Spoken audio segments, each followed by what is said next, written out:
and welcome to Comics with Jose. My name is Jose. I love comics and I want to share them with you. Follow me on Twitter at Art of J Velez, on Instagram at JVelez622.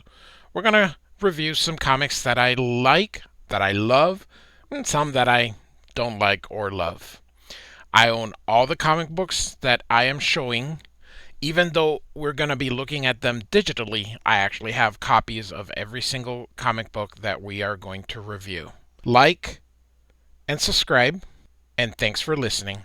Hello, everyone. Thanks so much for joining me here as we look at Divine Right 7 through 12. I've already done 1 through 6, and now we're going to do 7 through 12. I broke them up. I didn't want to do a half-hour video or even longer. So, my name is Jose. I love comic books, and I do want to share them with you. I love the art of Jim Lee, so that's what we're doing here. If you have looked at the first video, the ones with issues 1 through 6, you will have heard me say that I have no idea what this story is about. I just love Jim Lee, and I love his art. And he did 12 issues, so off we go with no idea what the story is about. I this came out. It wasn't always monthly, and by the time that I completed the first 12 issues, I don't think I ever read it. I just looked at the pictures over and over again, analyzing Jim Lee's art because that's what I cared about. Brandon Choi is one of Jim Lee's buddy, but I don't know. I I bought this trade because I didn't even realize that I had the 12 issues. But it's a good thing I did because there's a lot of extras, like the variant covers that I didn't have, and it's got the half issue, which I didn't have either, and then it's got a sketchbook at the back. So Jim Lee is absolutely one of the best artists that there are, and if you listen to the first video, you saw me just going crazy for Jim Lee. Um, he is a phenomenal penciler and artist, period, because when he inks his own work, it's absolutely spectacular. Um, he's a ink slinger, but when he pencils, it looks different. I wish he would just ink his own work, but that would mean getting rid of Scott Williams, and Scott Williams' horse is hitched to Jim Lee. So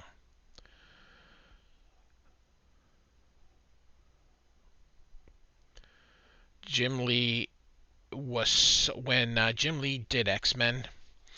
Even so, let's go back. I've been collecting comic books for a very very long time. And when he did Punisher, I thought that was incredible. I mean, he got me into Punisher. Him and Will Portacio or Portacio. I'm sorry, Will's.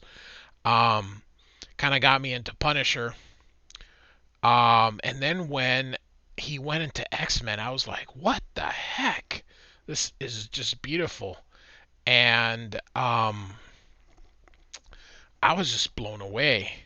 So when he ended up going to Image, I followed and I bought his Wildcats run. And then after he left, I quit. I do have the issues after he left because I fell in love with Travis Charest or Charest.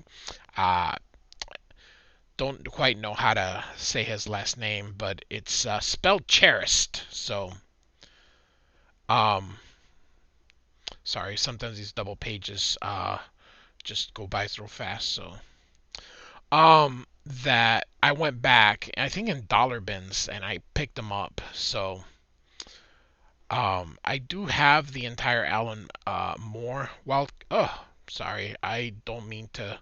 So this is another double, and then another double, and then another double. Oh, and another double. Sorry, this looks to be just double page spreads. So, and another one, and another one.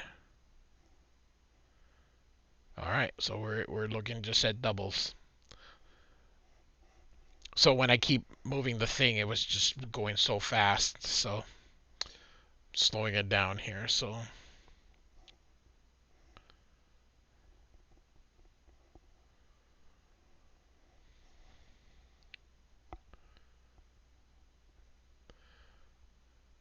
So yeah, I follow Jim Lee. When Jim Lee draws something, I get it. Um, I don't care for I'm not into Jim Lee for just because he plots something or if he wrote something. I'm not gonna buy that. But he draws it. I'll buy it.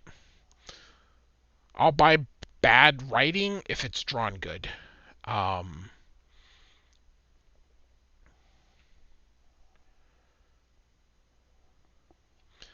I'm following, kind of just showing you guys, and I still have no idea who any of these characters are. I know the main guy, but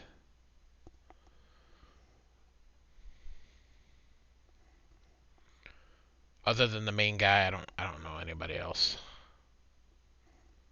So these are inserted into the book for the double page spread so that they match, because sometimes otherwise you'd have a page in one and then the other. So when you see those things, those are made to make the pages match. Oopsie. Man, he is putting in quite a few of them.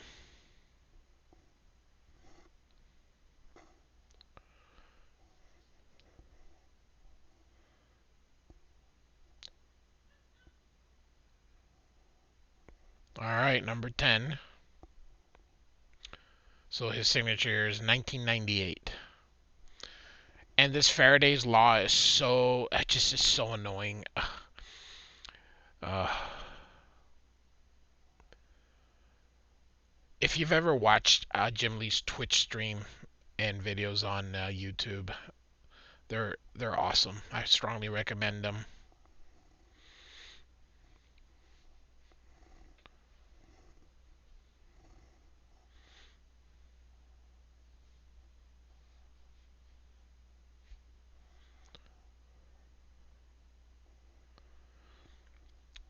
So I I don't know what this is. I just know that Jim Lee is absolutely positively one of the greatest.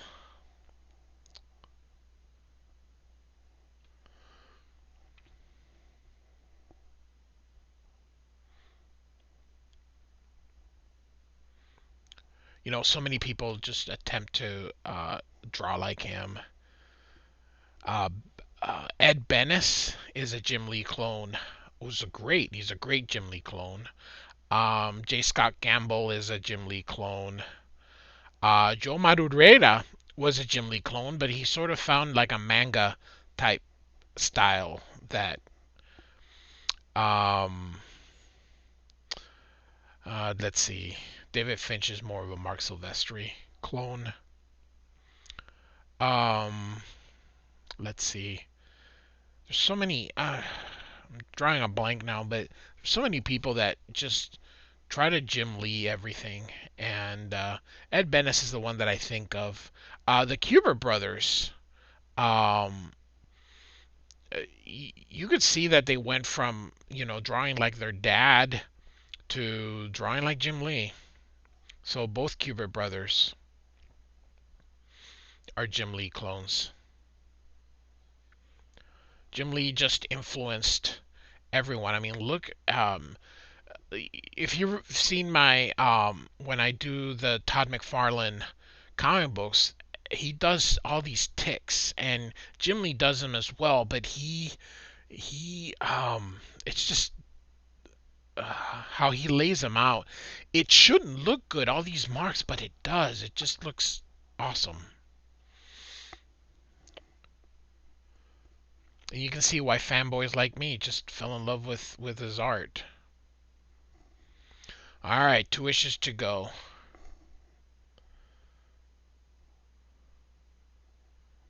Oopsie, another double page.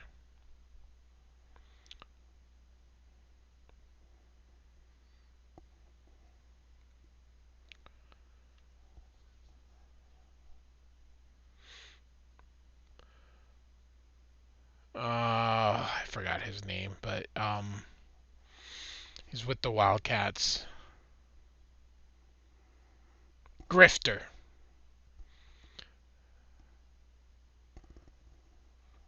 He created some cool looking characters for sure.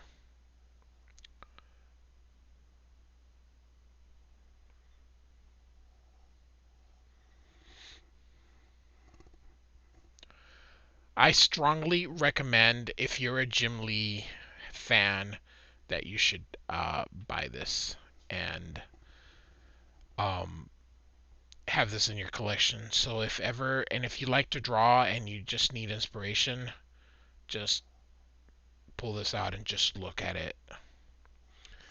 In 12 issues, you can see a lot of stuff from fantasy to military, so many different things. Now, I think this is drawn, but this isn't exactly Jim Lee. This could be inked by somebody else. This could be Jim Lee pencils. I did not see if somebody else inked this. So, does look different than the other stuff. So, I wonder if this is Joe Weems, perhaps. Maybe Scott Williams says, Jim, I don't get this story. I'll take a break.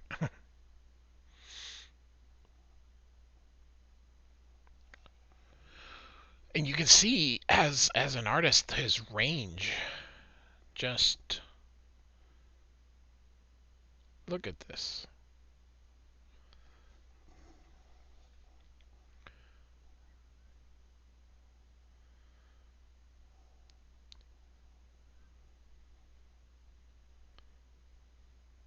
So yeah, there's a lot of stuff here that I didn't have, so I'm glad I did end up with this volume. So another double page. So I believe we're in our last issue.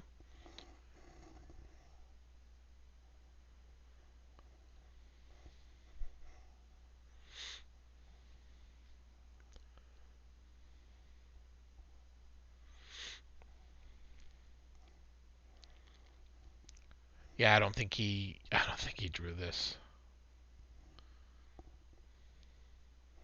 So let's forward this.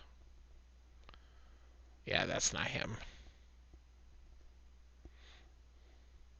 I think that was that Wildcats thing. So do apologize that I'm moving so fast, but this part is not Jim Lee. I recognize Jim Lee, and this isn't it. So I think that was that Wildcat special. Let's see.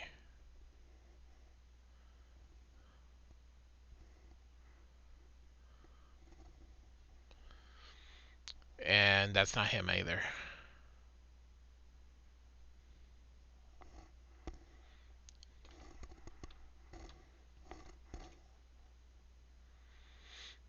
So it looks like the Wildcats are fighting with them. So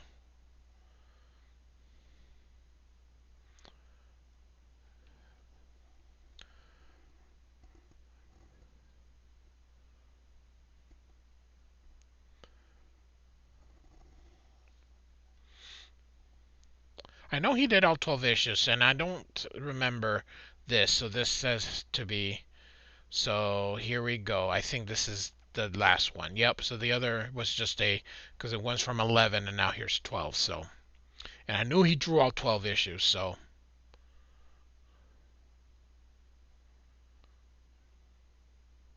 all right. So here we go. Back to Jim Lee.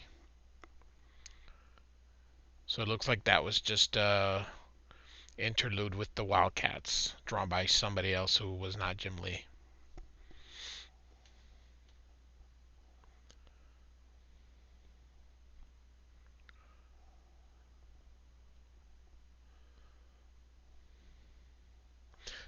I think this character is Detron. So it's a cool name.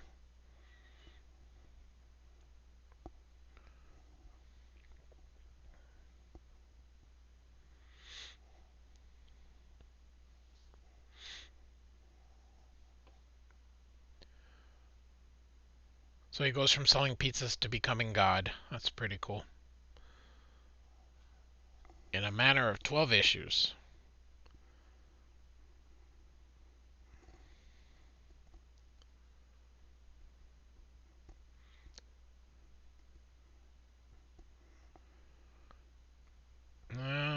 Did he kill himself? I don't know. Couldn't tell you.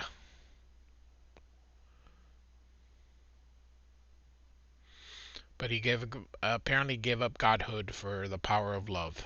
So, oh, he must have died.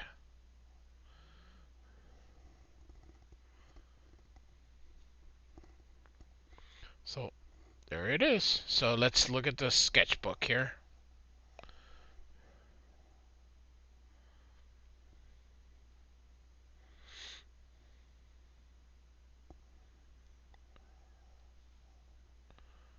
I like that. Works out.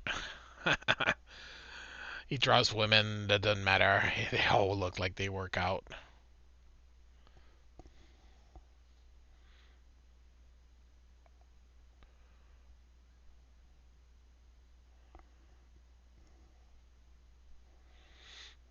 Oh, oh, the cover's interconnected. Ah, the Wildcats. So, oh, what was this? The collected edition. So,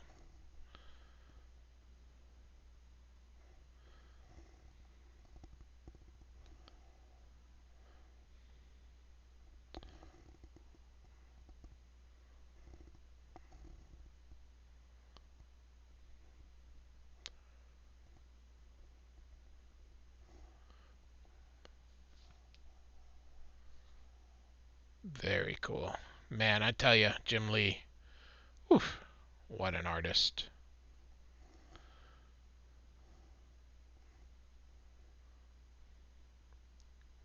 So, there it is. So, like and subscribe. I hope you're marveled by Jim Lee's art like I am. So, thanks for listening.